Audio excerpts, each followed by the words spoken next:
বালিপৰা সংৰক্ষিত বনাঞ্চলত নিশা দুৰ্বৃত্তৰ অগ্নিসংযোগ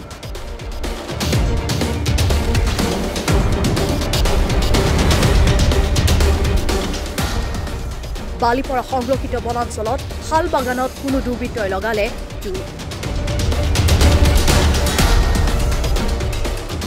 জুই লেলিহান শিখাত যা গ'ল বহু মূল্যৱান শাল গছৰ পুলি ঘটনাস্থলীত উপস্থিত বন বিভাগৰ দল বন বিভাগৰ তৎপৰতাত জুই নুমাবলৈ সক্ষম বন বিভাগৰ তৎপৰতাত ভয়ংকৰ বিপদৰ পৰা মুক্ত বনাঞ্চলখন আপোনালোকৰ ইয়াত জুই লগাই দিছে কোনোবাই হয় আমি খবৰ পোৱা মতে কোনোবা দুৰ্বৃত্তই বা পথাচাৰী হ'ব পাৰে ইয়াত মানে জুই জ্বলি থকা আমি গম পাই লগে লগে আহি লগৰ সহকৰ্মীৰ লগত মানে জুইটো নুমোৱাৰ ব্যৱস্থা কৰোঁ আৰু জুইটো নুমাওঁ ইতিমধ্যে জুইটো নুমাই শেষ হৈছে এৰিয়াটো ডাঙৰকৈ লাগিছিলে যদিও মানে বিস্তাৰিত হ'ব পৰা নাই আমি তাৰ আগতে আহি পাইছোঁ আৰু নুমাবলৈ সক্ষম হৈছোঁ আপোনালোকৰ ষ্টাফে নুমাইছে ষ্টাফে সহকৰ্মীসকলৰ লগত সহযোগত নুমাইছোঁ আৰু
Anu Abed report, My News.